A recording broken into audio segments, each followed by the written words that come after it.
Yeah, no, Bill did not actually steal the Skate nickname. He mostly does Drew, like just like Yeah. that. Okay, so now Spark Mandrill, go go go. Oh yeah, there's like options on that screen, aren't there? I Hmm. always forget about that. Like the corners are actually like where the some of the options are. Yeah, you can like see the map. I didn't for the longest time. I didn't realize there was a map in this game.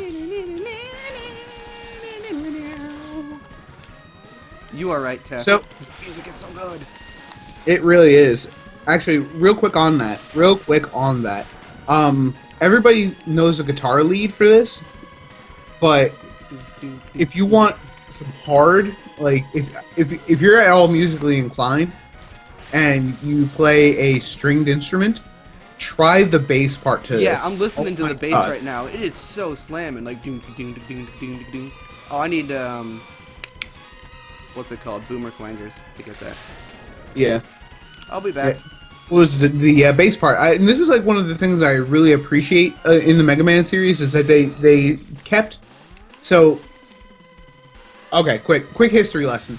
The whole reason that Nintendo Music is awesome is because they only had a four channel um, four channel Chipset.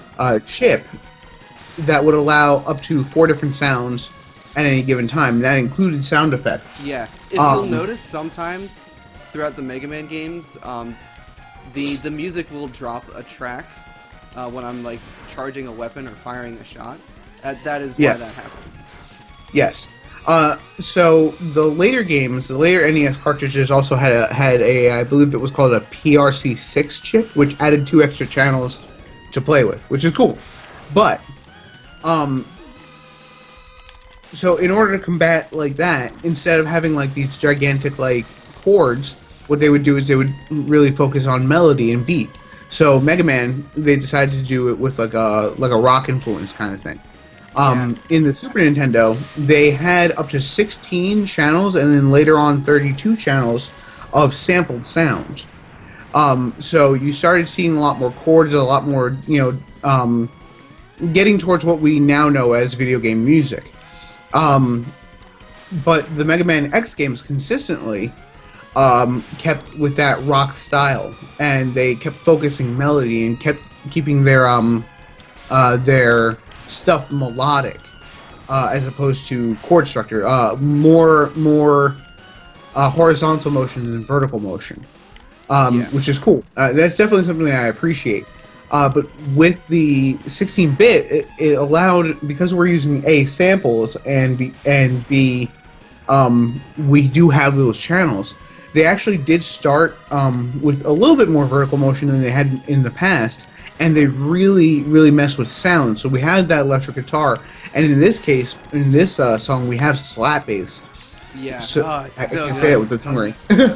We have the slap bass. So not only is there a rock influence, but they also add this cool little funk influence, and that I really appreciate that kind of stuff.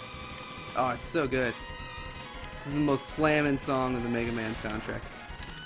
So these little guys are interesting in that they give you a little cone of light, but they also hurt the bejesus out of you. They can knock you into those pits, and that's bad news bears. Yeah. So to answer your question, Vince, both the NES and the SNES had pretty strict sound channel limitations. Hmm.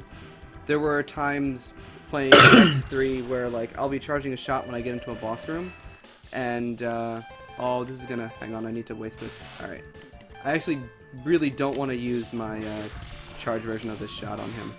So yeah, She's I know the I boss, said but- Chill Penguin was like Chump Boss, but Spark Mandrill is super easy if you've got his weakness. Yep. Also, I'm super disappointed I let him get a hit in on me. There is The triangle wave bass, by the way, is the best bass.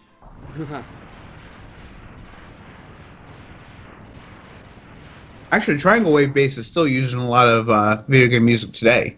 Ironically enough, if we're doing something like Cyberpunk, triangle wave bass makes a really good synth bass effect, and if you add a chorus to that, like it gives you a nice robust sound without being too invasive. So Yeah,